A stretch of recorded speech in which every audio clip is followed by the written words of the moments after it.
Let's go back for a minute to the year 1992.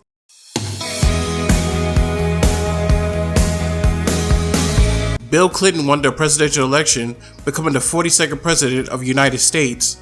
Grunge fashion hits the scene. The largest mall in the world, Mall of America, opens its doors in Bloomington, Minnesota. Euro Disneyland opens in Paris and becomes one of the most infamous theme park failures in history. We also see the introduction of Crystal Pepsi, Todd McFarlane's Spawn comic, Madonna's sex book, the video phone, and the first smartphone. Notable news events include George H.W. Bush pardoning former Secretary of Defense Caspar Weinberger and 5 others involved in Iran-Contra. Serial killer Jeffrey Dahmer is sentenced to prison. The U.S. Supreme Court reaffirms the right to abortion, and the LA riots following the acquittal of the police officers responsible for the beating of Rodney King. On the music scene, we see Arrested Development, Billy Ray Cyrus, Sir Mix-a-Lot, and Criss Cross with the hit single Jump. And Whitney Houston breaks records with a cover of Dolly Parton's I Will Always Love You, which spent 14 weeks on a Billboard Hot 100 for the movie The Bodyguard. Speaking of which, popular movies this year include Basic Instinct, Sister Act, Wayne's World, Home Alone 2 Lost in New York, and Disney's Aladdin was the highest grossing film that year. While in video games, we saw the debuts of Sonic the Hedgehog 2, Street Fighter 2, Super Mario Kart, and Mortal Kombat. In the world of television, Sinead O'Connor becomes a controversial figure after ripping up the picture of the Pope on SNL. Johnny Carson ended his run on The Tonight Show, and we saw the debuts of hits like Batman the Animated Series, X-Men, Mad About You, Martin, MTV's The Real World, and the Sci-Fi Channel. Also, everyone's favorite purple dinosaur Barney was skyrocketed to stardom with the debut of his hit PBS show, Barney and Friends. As far as animation goes, while Fox's The Simpsons continue to dominate primetime, with many trying and failing to get a piece of the pie, there was a slow decline on Saturday morning. Most notably, NBC got rid of animation altogether on their Saturday morning lineup in favor of tween-oriented sitcoms due to the success of Saved by the Bell, while newcomers Fox Kids and a Disney Afternoon will be a force to be reckoned with on weekday afternoons. Of course, Nickelodeon had their also popular Nicktoons brand, but at the time there were only 3. Doug, Rugrats, and Red and Stimpy. All 3 would help define the channel in the 90s. Billionaire Ted Turner, who had just bought the Hanna-Barbera library for $320 million, and previously the MGM and pre-1948 Warner Brothers cartoons, had an idea for a network that could show cartoons 24 hours a day. A Cartoon Network, if you will. Okay, wait there! Quite understand. Quick, hurry up. All right. How do I look? Fred! Come on, Olive. Ready? Ready. Take it from the top. Okay, boys. 1, 2.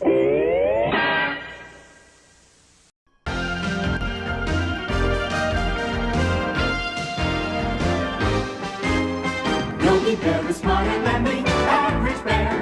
Yogi Bear is always in the ranger's hair. The biggest show in town is Huckleberry Hound, for all you guys and gals.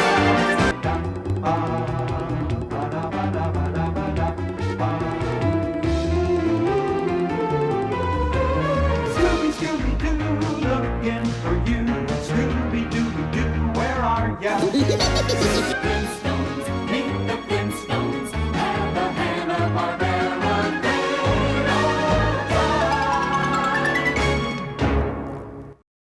Hello, folks. Welcome to the world's first and only Cartoon Network, the home of the cartoon stars. On October 1st, 1992, Turner launched the Cartoon Network. At the time, the idea of a network that showed cartoons all day, every day was a pretty risky move. No one ever attempted something like this before. Imagine, no sitcoms, no game shows, no talk shows, just cartoons. What you're seeing right now is a presentation pitch made by Turner to convince potential investors to buy. Will people tune in on all Cartoon Network? Sure. Right now, ratings are consistently strong on all cable cartoon shows. Wherever and whenever tunes run on cable, they perform well. The channel will be heavily promoted in print ads as well as other Turner stations like TBS and TNT. On its first day, the channel aired catalog owned by Turner Broadcasting, such as MGM, Warner Brothers, Ruby Spears, and of course, Hanna-Barbera Productions, introducing them to a new generation of viewers. The channel launched with a special event called Droopy's Guide to Cartoon Network, hosted by MGM favorite Droopy. And the first cartoon to ever air on the network was the Bugs Bunny short, Rhapsody Rabbit. Notable programming blocks include Toon Heads, an anthology series discussing trivia about cartoons from the golden age of animation, Down with Droopy D, Super Adventures, a block featuring 60s Hanna-Barbera action cartoons, and Bugs and Daffy Tonight, a block featuring classic Looney Tunes shorts, Turner owned for the pre-1948 888P package. There are also innovative programs, such as 1993's The Moxie Show, yet another anthology series featuring classic cartoons, hosted by the first CG real-time cartoon character, and 1994's Space Goes Coast to Coast, the 60s Hanna-Barbera superhero revamped as a talk show host. Cartoon Network will require high ratings. It will be added to more and more cable systems, and by 1994, it became the 5th most popular cable channel in the US. Now, before we go any further, I would like to give recognition to someone who deserves just as much credit for CN as Ted Turner. Enter founder Betty Cohen.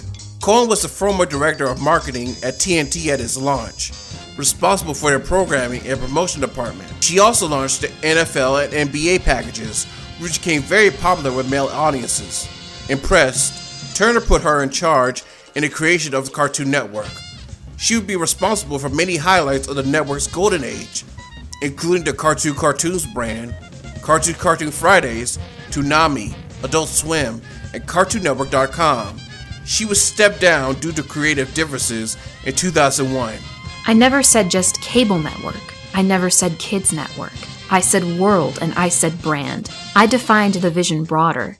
You become as big or as small as you define your future. In addition to their cartoons being the core contributor to the Cartoon Network, William Hanna and Joseph Barbera were the creative consultants for the channel, as well as serving on the network's advisory board, which is founded by head of programming Mike Laszlo, along with Fritz Freeling, Ren and Stimpy creator John Kay, and veteran voice actor Don Messick. Their studio will continue to make animated programs for Saturday morning, such as a revival of The Addams Family, capitalizing the success of the previous year's Barry Sonnenfeld film, as well as several television specials, and take over production of the final season of Deke's Captain Planet with the new adventures of Captain Planet. Captain Planet, he's the man, leading the Chargers' #1 fan. Check him out, you're gonna see. He's the Mega Mac daddy of ecology. Captain the hero with the gungeon. Meanwhile, Turner knew it needed a fresh creative talent to help them get their new cable channel off the ground and revive the reputation of the once dominant Hanna-Barbera Productions. So President Scott Salsa hired Fred Siebert to become the new president of Hanna-Barbera. In theory, this seemed like a good idea. After all, this was the same man responsible for the branding of MTV at its launch. It was one of the people responsible for the I Want My MTV campaign. He would then help resurrect the low-rated Nickelodeon in the mid-1980s, getting them first in the ratings in 6 months and launching Nick at Night. There was just one problem. I know nothing about cartoons. He goes, oh, you do all those logos for Nickelodeon. I said, that's 10 seconds of wiggling the logo, and I hire animators to do that. I don't know anything about that. I've never seen a storyboard. I've never read an animation script. I said, look, it couldn't get worse.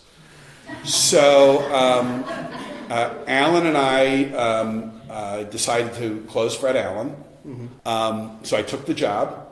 I arrived in June of 1992 to 300 or 400 employees who had no idea what I was doing there. And truth be told, I had no idea what I was doing there. I was scared to death. They sit me down in what had been Bill Hanna's office, and they had now said was my office. And I'm like, well, doesn't Bill want this office? No, he wants to be as far away from me. He had a little office on the 3rd floor. He was 82 years old. Right across the hall was Joe Barbera. They were both signed for life as consultants to the studio. You know, this is a really tough position to be in. Here were these two men who had basically been part of inventing the cartoon business as we knew it. Not just television, but in all their years doing Tom and Jerry at the MGM studio and stuff. They were truly part of the innovation that created the animation business. But it was clear that they had lost the mojo in terms of what to do for the contemporary market. Yeah. So I had to quietly back out of Joe's office, sort of nodding my head, going, "Great idea, Joe," and go back to my office and be freaked out. Meanwhile, a young Cal Arts graduate, Donovan Cook, would pitch a show to Hanna-Barbera about two dogs, which he based on two stray dogs who were roaming around his apartment. This would result in Two Stupid Dogs, which featured the adventures of a small dog, aptly named Little Dog, and his best friend, a large sheepdog named Big Dog, as they get in trouble in situations involving drive-ins, space shuttles, post offices, and more. While he was working at Spumco on a Ren and Stimpy show, Donovan pitched the show everywhere, but it was Hanna-Barbera that took interest in it. So we pitched all around, and Hanna-Barbera was one of the last places. Hanna-Barbera happened to be making Tom and Jerry kids short cartoons, so when I took the show to Warner Brothers or Fox TV, or a lot of those places, they would say, "Yeah, it looks like it would be funny, but they're shorts. What do you do with them?" I would be, "Well, you put 3 of them together and you get half hour." I mean, that's how we watched Looney Tunes, so it was a little weird that so many television and production executives wouldn't really know what to do with it, but at Hanna-Barbera, they were making these Tom and Jerry kids shorts, so they immediately knew how to put shorts on television, and I pitched to Margot McDonough, who was the creative executive there at the time, and she got it and liked it. The crazy thing is, this got pitched on a Tuesday, and on Thursday, Turner took over the company. So there was quite a bit of turmoil, and it took quite a long time to make the deal because they were interested and liked it, but for months they had no idea who was going to run the company. David Kirshner was running Hanna-Barbera at the time, but they had no idea who was going to run it, and finally, they found Fred Siebert, but it then was months before he came to California to take over, so it was a long, drawn-out process, as it often is, but it all worked out in the end. In addition, the show was accompanied by an updated version of the 60s Hanna-Barbera classic Secret Squirrel, titled Super Secret Squirrel. Fred Siebert asked Donovan to choose a classic studio cartoon to revive the main show, Two Stupid Dogs. Reason? It was one of Cook's favorite HB cartoons growing up. The show debuted September 11, 1993, as part of TBS Superstation's Sunday morning in front of the TV block, becoming Hanna-Barbera's first bona fide hit since the Smurfs, and ran until 1995. The show had an art style reminiscent of early HB favorites, such as Huckleberry Hound and Yogi Bear, with its thick outline limited look that would be imitated in many following cartoons from the mid-90s to the 2000s. Perhaps the show's biggest claim to fame is the who's who of future well-known animators that got their start working on the series. Aside from the already notable John Kay, who had recently got fired from his own show at Nickelodeon, came aboard the series to add what he would call tidbits of poor taste for the show's memorable Red episodes. Notable folks include designers Mike Moon and Paul Rudish, storyboard artists such as Conrad Verdon and Andrew Stanton, who would become big names at DreamWorks and Pixar respectively, and the writing-directing team, Tony Gregg and Bob Skainaway, who would go on to make hit shows for Disney TV animation, like The Lion King's Timon and Pumbaa, 101 Dalmatians the series, Mickey Mouse Works, and The House of Mouse. As for Donovan, after Dogs, he would go to develop Nightmare Ned for Disney, and co-direct the 2002 film Return to Neverland, and a straight-to-video feature, Mickey, Donald, and Goofy, Three Musketeers. There were other crew members that helped play a role in the resurrection of Hanna-Barbera and the rise of Cartoon Network, but we'll get to him later. Right now, let's talk about another hit that would differ from Hanna-Barbera's usual style. Enter SWAT Cats, the Radical Squadron. Set in the fictional anthropomorphic town of Mega Cat City, the show featured 2 vigilantes, former law enforcers Jake Racer Clausen and Chance T-Bone Furlong, as they saved their town from the villain of the week. The series was a brainchild of brothers Christian and Yvonne Tremblay, who developed the idea years before it became a series. They pitched out several different animation studios who might be interested, and it was Hanna-Barbera that took a chance on the 2 young artists. Being there at Hanna-Barbera studio, just being there and doing a production, it was the most amazing thing, and it's something that we didn't take for granted. Joe Barbera and William Hanna had invented a medium. They had invented a medium of simplicity with very limited animation. But because of that, they have created a new genre. They had to focus on personalities and characters. And because the medium was television, and in television, the most important aspect is you have very strong personality and characters that you can identify with. They had invented that medium for television and animation. And Joe Barbera and William Hanna being actually at the studio in their offices, and they would come around, and we would stop by, we would talk, we would see them. Just that is when I think about it again, was such a privilege that it's one of the greatest memories. The show aired for 2 seasons, simultaneously in syndication and on TBS's Sunday morning in front of the TV block. It was a hit with the kid audience, becoming the #1 syndicated animated show of 1994. The success of the show led to merchandise, including action figures and a Super NES video game. Sadly, the show would come under fire due to criticisms of its violence. We have more cartoons than anybody. The Flintstones, the Jetsons, the Smurfs, Scooby-Doo, they're non-violent. We don't have to worry that we're encouraging kids to kill each other like some other cartoon programs do. Though this was directed at shows like Beavis and Butthead, which had violence that could be imitated by young children, such as the infamous Fire episode.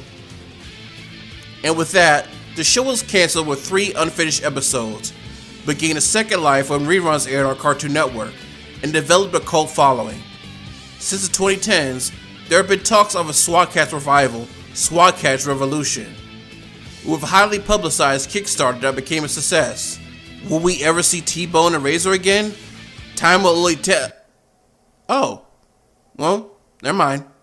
1993 saw the return of Bill and Joe's Tom and Jerry on a big screen, and Tom and Jerry the movie. Because of Hanna-Barbera's workload, their studio would not make the film, instead the duties being handled to animator Phil Roman by his studio Film Roman, who was at the time known for producing many Garfield specials, and Joseph Barbera was a creative consultant. The movie saw Tom and Jerry becoming friends and helping an orphan girl escape her cruel aunt and find her father. The movie was notable for having original music by the famed Henry Mancini, and would be one of the last productions he worked on before he died.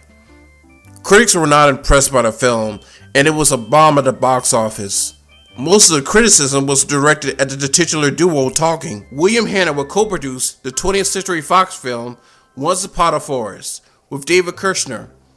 Originally titled The Endangered, the movie was an environmental tale of 3 young animals, or furlings as they're called, on a quest to find a cure for their sick friend who was poisoned by chemical fumes. Despite its poor reception, Hanna was proud of the work the studio did. It is the finest feature production we have ever done. When I stood up and presented it to the studio, my eyes teared up. It is very, very heartwarming. In 1993, filming began on a live-action adaptation of The Flintstones, produced by Steven Spielberg, directed by Brian Levant, and starring John Goodman as Fred Flintstone, Elizabeth Perkins as Wilma, Rick Moranis as Barney, and Rosie O'Donnell as Betty, along with Kyle MacLachlan and newcomer Halle Berry as the antagonists.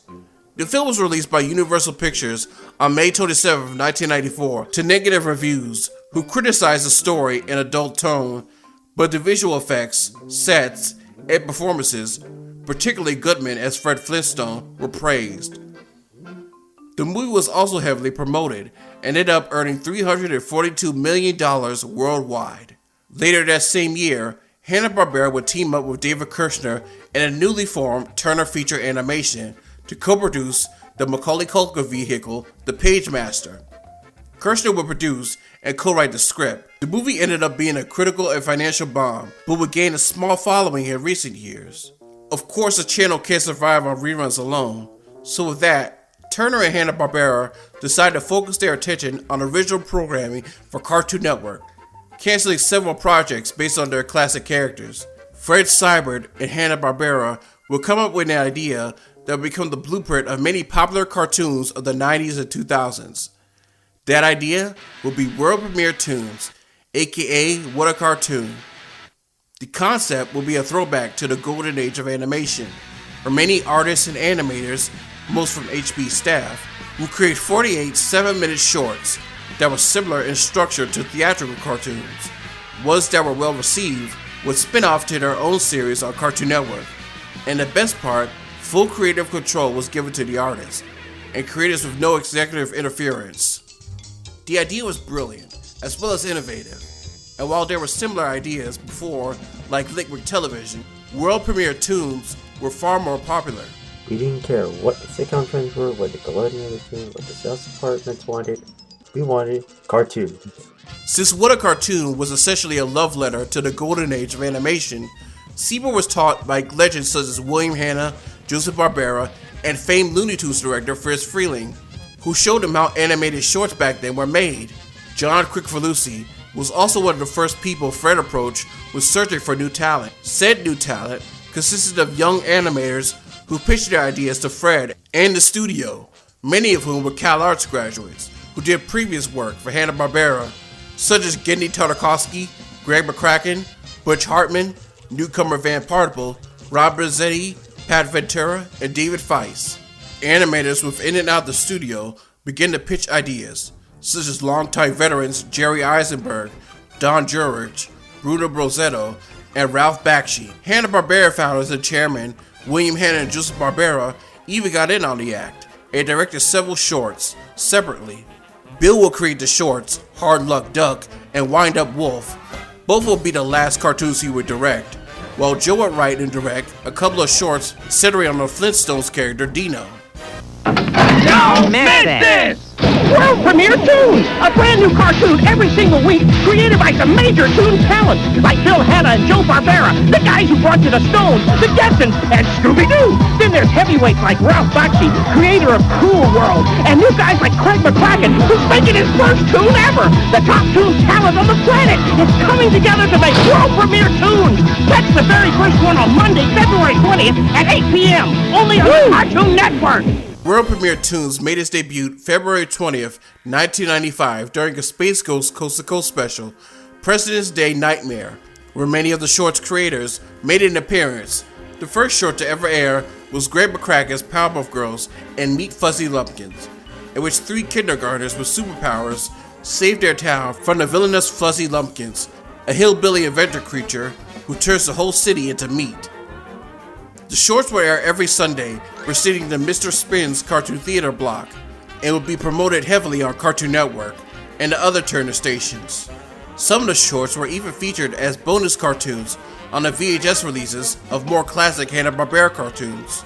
Notable shorts include 2 George and Jr. cartoons, a Ren and Stimpy-esque update of the classic MGM characters, No Tip, about a pizza boy trying to deliver a pizza in Antarctica, the Academy Award-nominated Chicken from Outer Space, where a small dog named Courage tries to stop an alien chicken from taking over the Earth, and Shake and Flick, a short about a flea and a poodle one-upping each other. Another short, Larry and Steve, will be created by a newcomer to Hanna-Barbera, a Rhode Island School of Design graduate, who based the short on his student film, Life of Larry. He would continue with the studio as a writer and storyboard artist.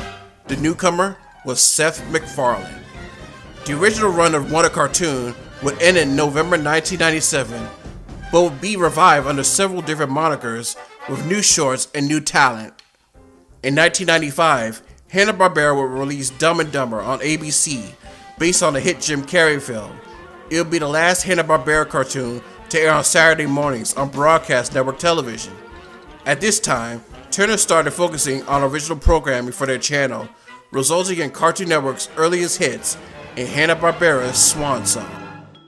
You know, I'm addicted to cartoons. It's very, I should check into the Betty Boop wing. It's like, I mean, have you seen Johnny Bravo, that great cartoon? No, I haven't. Oh, it's like Elvis on steroids. It's Thank you, my pretty lady. Really? Oh, is it on now, or is it it's on Cartoon Network, Oh, probably it is? as we speak. But and another wonderful cartoon called Dexter. Have you seen that? No. Cow and Chicken. I have not. Well, so we'll have to get you. But I do remember. We'll start you slow, girl. The first short that became a series was Dexter's Laboratory. The show follows a boy genius who has a secret laboratory in his room where he hides from his parents. He constantly gets himself into trouble due to his inventions and his older sister Dee Dee interfering. The show had other segments, such as Dial M for Monkey, where Dexter's pet monkey leads a double life as a crime-fighting superhero, and The Justice Friends, which parodies of Marvel superheroes live together in an apartment in a satire of sitcoms. Series creator Jenny Tartakovsky based Dexter and Dee Dee on a sibling relationship with his older brother Alex, where Tartakovsky pestered Alex as kids. The characters will first appear in a short film he created while studying animation at Cal Arts. The short had a university screening for the producers of Batman the Animated Series, who hired Gendy right out of college. Gendy later got a job at Hanna-Barbera working on Two Stupid Dogs, where he first met future collaborators Craig McCracken, Paul Rudish, and Rob Renzetti. When time to pitch to What a Cartoon, Gendy reworked his student film and the characters to who we know now as Dexter and Dee Dee. One of our producers had seen Gendy's student film and said, you should pitch that as a short. They wanted something newer and different, so they were trying all these creator-driven cartoons. Basically what ended up happening is me, Gendy, and Paul Rudish, we all three produced that Dexter short together. Changes premiered as the second short of world premiere Toons on February 26, 1995, and will receive positive reception from viewers. It was even nominated for an Emmy. Hey, check out the buzz on Dexter's Laboratory. I like the cartoon because it's about a scientist that likes science. It was really cool. The music was awesome. The characters were cool. I liked the little girl. Her voice was great. The colors were great. The animation was great. It was funny and crazy.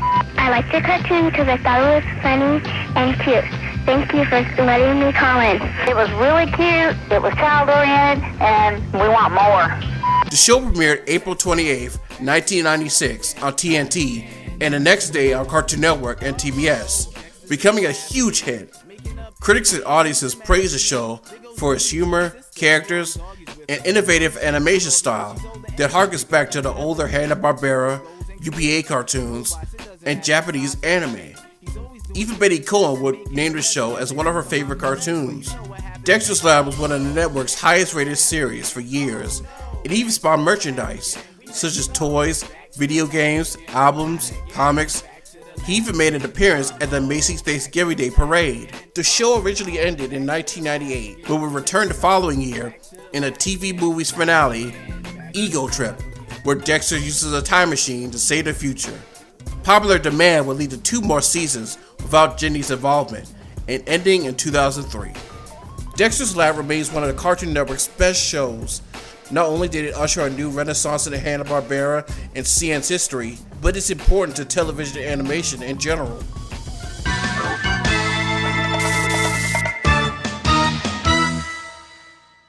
Though not as often as before, Hanna-Barbera was still able to revisit their most classic characters in some revivals.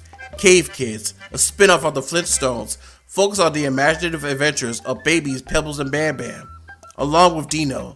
Despite aiming for younger audiences, the show only lasted for 8 episodes and would fall into obscurity. The anticipated Johnny Quest revival, The Real Adventures of Johnny Quest, featured a slightly older version of the characters, embarking on globe-trotting adventures investigating mysterious phenomena, not unlike the original show. The series is probably best remembered for its memorable opening intro, and also the Quest World segments were the earliest examples of CGI for television. Production of the show was a certified mess, with Hanna-Barbera firing developer Peter Lawrence and switching out many of the original cast and crew and scrambling to finish what was left. Real Adventures also had a massive marketing campaign leading up to its release. The show aired on Cartoon Network, TBS, and TNT, and ended up being canceled after 52 episodes due to low ratings, and the merchandise ended up performing poorly. This did not faze Hanna-Barbera, as they intended to continue to work on projects with their most famous characters, but there would be an unexpected merger that would throw a wrench in those plans. On October 10th, 1996, Ted Turner's Turner Broadcasting would merge with Time Warner, owner of Warner Brothers. Warner would now have 3 animation studios in their possession: Warner Brothers Animation, Turner Feature Animation, later to be folded into Warner Feature Animation, and now Hanna-Barbera Productions. This would be a fortunate news to the crew who were working on revivals. Ed Scarlett, who would later become a writer for several Scooby-Doo productions in the 2000s, recalls the idea of a Jetsons reboot, which was canceled as soon as the merger happened. Well, we walked the halls briefly, my partner Eva Almus and I at the time, because they wanted to revive the Jetsons, and we wrote the script that would have revived it, where, if you remember, their robot housekeeper was Rosie, and they decided they would try something, this is in the future, they would just try something revolutionary. Instead of having a robot housekeeper, this is revolutionary. They thought about bringing a real live person as the way of the future as the housekeeper, and they brought in this character that replaced. First of all, the kids, they were all sad because Rosie wasn't working with them anymore. Then this obnoxious housekeeper came in who cried and had all these human emotions, and they realized at the end that how much they appreciated Rosie and brought her back. Anyway, just when they were about to animate this was the point where Hanna-Barbera was sold to Warner Brothers, and they did not go ahead with the Jetson revival series. But we were hired to write the last, I guess you'd call it kind of a pilot script for the new series that eventually didn't go anywhere. As for Cartoon Network, in 1997, many of the cartoons from Warner Brothers Animation found themselves on the channel, as well as many of the post-1948 Looney Tunes cartoons. That same year, Hanna-Barbera released 2 more shows spun off from Warner Cartoon, Johnny Bravo and Coward Chicken. Johnny Bravo centers on the bizarre predicaments of our titled character, who sounds like Elvis Presley, looks like James Dean, and moves like Michael Jackson. A buff, self-proclaimed ladies' man who lives with his mother, Buddy Bravo, and is constantly annoyed by the next-door neighbor, Little Susie. Johnny goes to extreme lengths to get a date, but let's not count on things going his way. Creator Van Partible created a short film while studying animation at Loyola Marymount University. Mess o' Blues, about 3 Elvis impersonators. Partible's professor showed it to a friend who worked at Hanna-Barbera. They loved it so much, they asked Van to develop it in a short for their World Premiere Tunes showcase. The short Johnny Bravo premiered on World Premiere Tunes March 26, 1995. It was named Tune of the Year in a poll of Cartoon Network viewers. It was followed by Johnny Bravo and the Amazon Woman and Jungle Boy, a one-hour short created by Partible, spoofing Tarzan. Partible, a huge fan of Hanna-Barbera, hired many HB legends when developing the show. Ed Benedict, the man responsible for creating the look of some of the studio's earlier hits, was hired by Partible as a background consultant. Joseph Barbera was also a story consultant and would pal around with the other writers. The show is famous for its smear animation technique. I was watching this one short, this Warner Brothers short called The Dover Boys, and they had this smear technique where you would have one position here, and if you had to get over here, you would just do this giant smear. So instead of in-betweening all these things, you would just have one giant drawing. I'm like, I love that. That cuts down on my animation. For the voices, actor Jeff Bennett was chosen to play Johnny due to Partible loving his Elvis impersonation. I remember auditioning and Van saying, I think I heard you do an Elvis impression before, and that's what I want this character to be, is Elvis. And I said, old or young, because they're kind of 2 different voices. For a while, he slowed down and started to be this kind of guy. But when he was young, everything was kind of light and everything rolled off his tongue a little bit more. He said, yeah, younger, but somewhere in between, but, hyped. The thing that made him stand out was no one did that. That was all him. And so when you're listening to all these auditions of people, he played the young, sexy Elvis. Coincidentally enough, Jeff voiced another character at the same time who had a similar Elvis drawl, the character Tex Tinstar from Disney's Snookums and Meat. Yeah, well it is, man. And I just don't like the smell of your donuts, Rongo. Tony and Oscar-nominated actress Brenda Vaccaro voiced Bunny Bravo, and Little Susie was voiced by young Mae Whitman. The show debuted in July 1997. Memorable episodes include a crossover with the characters from Scooby-Doo, a Schoolhouse Rock parody, an episode where Johnny dates a deer, a parody of Green Eggs and Ham involving Susie trying to sell Johnny Girl Scout cookies, and 2 episodes featuring special appearances from Adam West and Donny Osmond. The series was on hiatus after the first season, but was greenlit for 2 more. Sadly, creative Van Partible was let go from the show as a result of the Time Warner merger. Van, who was working on ideas for his eventually scrapped second season with Seth MacFarlane, was replaced by a new production crew from Warner Brothers, who had just finished working on Pinky and the Brain, including Gary Hartle and Kirk Tingblad. Executives at Cartoon Network had wanted the new writers, Jed Spingarn, to create new characters to play off Johnny. These included Geeky Carl, who frequently annoys Johnny, and Pops, the owner of a diner who serves very questionable meals. In addition, the writing became sharper, and the world of Johnny Bravo was redesigned by Hartle and Tingblad. The retooled version was received rather well and lasted until 2002. Part of what we brought back to the series were the 2001 Christmas special and the 2003 Valentine's Day special. These would become so successful, Van would head the show's final season in 2004. While most of the elements of the show's first season returned, it wasn't as successful ratings-wise.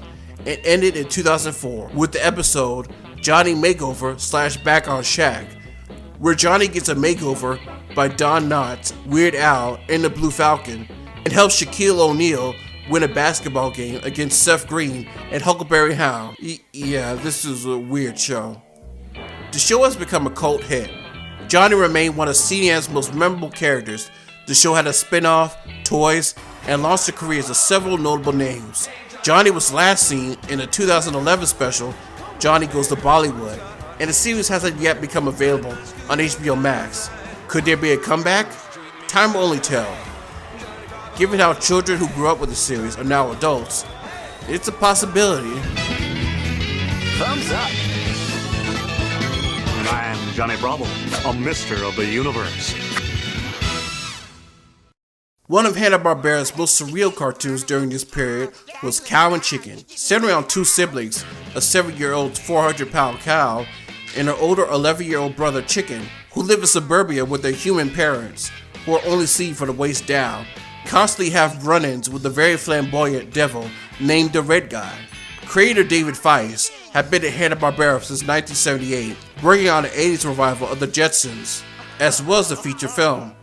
When it came time to submit shorts for the What a Cartoon Show, David pitched 3 ideas to exec producer Larry Huber.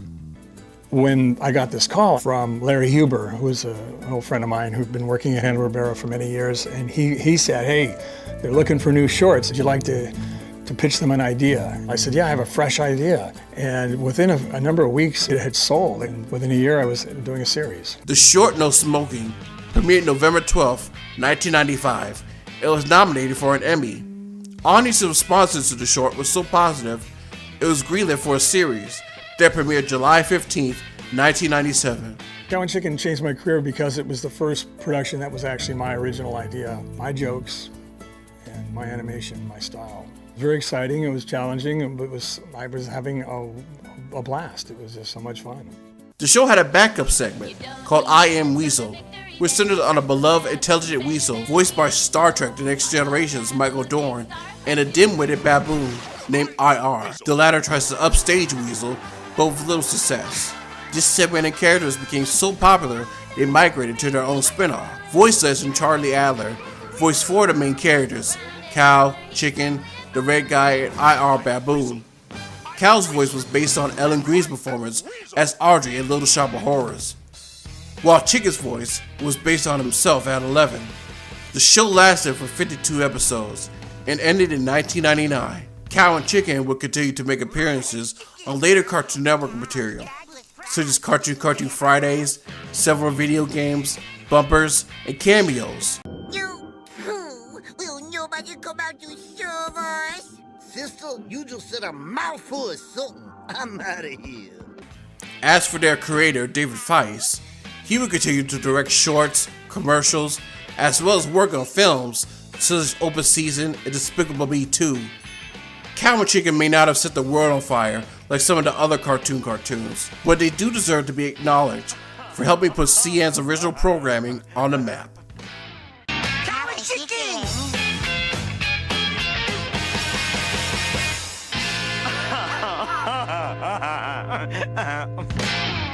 With Hanna-Barbera becoming a subsidiary of Warner Brothers, one of Time Warner's first acts was to close the Cahuenga studio and move Hanna-Barbera and all studio operations, archives, and animation art collection to a new studio in Sherman Oaks, where Warner Brothers Animation was located, as it was too expensive to have Hanna-Barbera operating in its own facility. This would be orchestrated by WB president and former Hanna-Barbera executive Gene McCurdy. There were even rumors of the old studio being torn down, or Universal Studios using it for extra office space. The new merger would cause Fred Siebert to resign as president of Hanna-Barbera and would go on to start Federator Studios to develop Oh Yeah cartoons for Nickelodeon.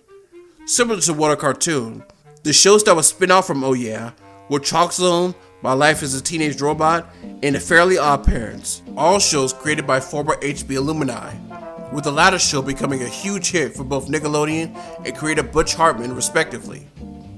In 1997, after being on Cahuenga Boulevard since 1963, the entire studio was packed up and moved to an office building next door to the Sherman Oaks Galleria, where movies like Fast Times at Ridgemont High and Valley Girl were filmed. The last official recording session done at the old Cahuenga studio was the direct-to-video film Scooby-Doo on Zombie Island, which at the time already started production. The Imperial Bank Building, as it was called, was located on the 14th floor and would become the new home of Hanna-Barbera, operating alongside Warner Brothers, where productions like the retooled Johnny Bravo seasons, some of the cartoon shorts, I Am Weasel, and the early Scooby-Doo direct-to-video movies were made. Shortly after the move to Sherman Oaks, Seth MacFarlane would also leave Hanna-Barbera after executives at the Fox network were impressed by his Larry and Steve shorts and contracted him to create a series based on it. This would result in the previously short-lived but now long-running series Family Guy, along with several other hits he created for Fox, such as American Dad, The Cleavage Show, and The Orville. Another series that was in production at the Cahuenga studio but continued during the move to Sherman Oaks would be the last television series under the Hanna-Barbera name, though at this point used for marketing purposes. And that was the Powerpuff Girls. With the ingredients of sugar, spice, and everything nice, scientist Professor Utonium accidentally adds Chemical X, which tried to create children of his own. It happens, resulting in the creation of 3 crime-fighting kindergartner superheroes: Blossom, the straightforward leader; Bubbles, the happy-go-lucky innocent; and Buttercup, the rough and tough tomboy. Together, they are known as the Powerpuff Girls, as they saved the city from Townsville from a rogues gallery of villains. The Amoeba Boys, Fuzzy Lumpkins, Him, Princess, the Gang Green Gang, and of course, Mojo Jojo, while also dealing with problems of adolescence. The show is based on a short film creator Greg McCracken made while in his second year at Cal Arts called Whoop Ass Stew. The designs of the girls were influenced by the paintings of Margaret Keane. You remember those big, sad-eyed girls, these pathetically upset children? I was doing stupid drawings of those, and I came up with these little girls who were cute. Over the years, they evolved, where now they have even bigger eyes, and they're a little shorter. After graduating from college, Craig got a job working at Hanna-Barbera and was the art director of Two Stupid Dogs, where he would befriend his future collaborators. Here we were, just a bunch of young kids out of Cal Arts, kind of given the chance to work on a television series. We started coming in, and we're young, and we have all these ideas, and we want to change stuff and do stuff differently. It was great, though. We loved it. We had so much fun. We'd sit down and work, and then some days we'd just be going wild for like hours. Craig would end up pitching the Whoop Ass Girls to Margot McDonough. It was then picked up as a series. But then What a Cartoon came along, and instead of a half-hour series, Craig would have a start making a short first, with several changes, including replacing the word Whoop Ass with Powerpuff, and replacing the can of Whoop Ass with Chemical X. The short Meet Fuzzy Lumpkins premiered as the first What a Cartoon short. Unfortunately, it wasn't as popular as the Dexter's Lab short, and it got harsh reception from a test audience of 11-year-old boys. I'm sitting there with the president of Hanna-Barbera and Cartoon Network execs, and behind this glass, and going, well, there goes my career. I just totally blew it. I'm not going to ever get a chance to make this as a series. Kids weren't as used to watching them, and this had a real personality and attitude and voice that nobody had seen, so there was going to be a little bit of a learning curve. Craig like panicked that afternoon, and he came back that evening and redesigned the whole show in a night. I went, they're too weird. They don't have fingers, they don't have ears, and some people thought they were bugs. I was in that focus group. I had a problem with the fingers. But I got this call from Mike Lazo, and he basically told me, he said, Craig, look, we like this short, and I know you got a negative reaction, but I'm much more interested in a negative reaction than a lukewarm reaction. We believe in it, and we want to do another short with it. And with that, the second short, Crime 101, aired January 1996. Turns out, Dexter's Lab, created by Craig's friend, Yendi, was greenlit to be a series first. But Craig came aboard as an art director and storyboard artist. He did a couple of boards that I just thought were the best things I'd ever seen. And I remember saying to Mike Lazo at that point, if Craig can do boards that are that funny, he can probably do anything. So maybe we should just go back to Powerpuff. With the education he got working on Dexter's Lab, Craig went back to work on production, and the show premiered in the fall of 1998 on Cartoon Network and received positive reviews from critics and won several Emmy and Annie Awards. The show didn't just become another hit. No. It became a phenomenon. Not only was it a ratings hit, becoming one of the most watched shows on the channel's Friday night schedule, but it was also a merchandising juggernaut. Powerpuff Girls had a wide variety of products, toys, video games, books, albums, t-shirts, comics, even a breakfast cereal. Maybe if we were lucky, we'd get maybe like a few t-shirts in a couple of record stores or some hip stores. I mean, that's all I really thought could possibly happen. And the next thing you knew, it blew up, and it was pretty much everywhere. These are like freaking huge. Yeah, they're big. The success of the show led to Warner Brothers greenlighting the Powerpuff Girls movie, which debuted in cinemas summer of 2002. The film had very poor marketing from Warner Brothers, who spent all their advertising on a live-action Scooby-Doo movie, as well as having the misfortune of coming out the same summer as Men in Black 2, Like Mike, Lilo and Stitch, and Spider-Man. While receiving positive reviews from critics, the movie ended up becoming a bomb at the box office, grossing $16 million worldwide, over an $11 million budget. In hindsight, maybe I wish it was a little sillier, a little lighter, a little more, not so heavy the whole time. The show aired for 2 more seasons, without the involvement of Craig, who left the show to create a new show for Cartoon Network, and aired the final season of 2005. This wouldn't be the last we see of the girls, as they would make several different comebacks, such as a reimagined anime adaptation,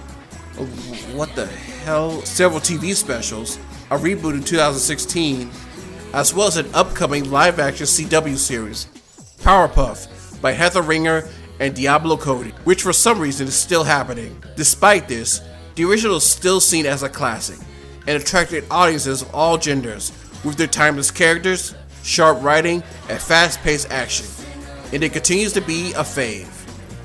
Play me out, Tom Kenny. So once again, the day is saved, thanks to the Powerpuff Girls. So long, everybody. As the 90s would come to a close, the Hanna-Barbera name would slowly but surely begin to disappear from the CN originals. This would be appropriate, as new cartoons would appear on the channel from outside studios, but the network had a hand in producing, such as AKA Cartoons, Ed, Edd n Eddy, Kino Films, Mike Lou and Og, Stretch Films, Courage the Cowardly Dog, and Curious Pictures' Sheep in a Big City and Codename Kids Next Door. As more and more original programming headed to Cartoon Network, the more classic cartoons were getting phased out. So on April 1st, 2000, Cartoon Network launched its second channel, Boomerang. Originally a programming block for the network's early years, Boomerang was a commercial-free channel aimed at baby boomers who grew up with the likes of Huckleberry Hound, Bugs Bunny, Yankee Doodle, and Gloop and Gleep. It could now watch them 24 hours a day. Now, why does that seem familiar? That same month, Universal released a sequel to the live-action Flintstones movie, The Flintstones of Viva Rock Vegas. Brian Levant returned to direct, but the cast was replaced by Mark Addy as Fred, Stephen Baldwin as Barney, Jen Kowalski as Betty, and Kristen Johnson as Wilma, with Alan Cumming playing a CG Great Kazoo. Critics gave the film negative reviews, but some liked it better than its predecessor. It ended up bombing at the box office, grossing only $59.5 million against its $83 million budget. and it marked the end of Universal's licensing of Hanna-Barbera properties. Meanwhile, the CN crew of the Imperial Bank building needed space, which the building never seemed to have much of. The crew would transfer production offices to a new facility in Burbank. Enter Cartoon Network Studios, headed by former Deke employees Jennifer Pelfrey and Brian A. Miller. The studio opened its doors May 22, 2000. It was christened by Joseph Barbera with a bottle of champagne. Robert Alvarez, who worked at Hanna-Barbera since the 70s and still at Cartoon Network Studios to this day, recalls, "When we moved to Burbank to start the Cartoon Network studio, everything changed for the better. Cartoon Network was a lot like the old Hanna-Barbera studio. I'm glad that we made the move." The first show in production at the new studio was a time-traveling comedy called Time Squad, which would then be followed by Jenny Tartakovsky's Samurai Jack, Grim and Evil, the TV special The Flintstones on the Rocks, Greg McCracken's Foster's Home for Imaginary Friends, Ben 10, as well as many cartoons the studio continues to make to this day. By the time of the Warner Brothers takeover, William Hanna and Joseph Barbera, despite being in their mid-80s, were still coming into work every day, eager to help out, and were given their own offices in the Imperial Bank building. However, on March 22, 2001, an era was over. William Hanna passed away in his home at the age of 90 in North Hollywood and was buried in the Ascension Cemetery in Lake Forest, California. His health was declining for quite some time, and he had Alzheimer's in his later years. His death marked the end of his 70-year partnership with Joe Barbera. The two weren't exactly best friends and rarely interacted outside of work, but they did complement each other's talents and abilities. The two personalities were as different as night and day. Bill and Joe's relationship, I saw them as they were two guys who worked together like a machine, and Bill had his area of expertise and Joe had his. They were like totally different. Joe drove a black Cadillac, Bill a white Lincoln. Bill's office is all light colored, lit up beautifully. Joe just like a nightclub. The example of perhaps a married couple who know each other so well that they're finishing each other's sentences and speaking in shorthand and such. Yeah, Bill would like run production at the studio. Joe would handle the creative side of things. And they worked together beautifully, and such harmony. They really liked each other. After his death, Cartoon Network would air a short bumper in his memory. Direct-to-video movies, Scooby-Doo and the Cyber Chase, Scooby-Doo and the Legend of the Vampire, Scooby-Doo and the Monster of Mexico, and Flintstones on the Rocks were dedicated to Hanna. With Bill's death, the shutdown of the studio and the name was completed and was now fully absorbed into Warner Brothers Animation. The shows Hanna-Barbera made for Cartoon Network were now completely made and owned by Cartoon Network Studios. The studio, which was originally a subsidiary of Hanna-Barbera, was now resurrected as its own separate entity. Some would even say to pick up where Hanna-Barbera left off. Barbera would remain in his office at Warner's, and the Hanna-Barbera characters were now officially part of the Warner Brothers family. The question is, where do we go from here?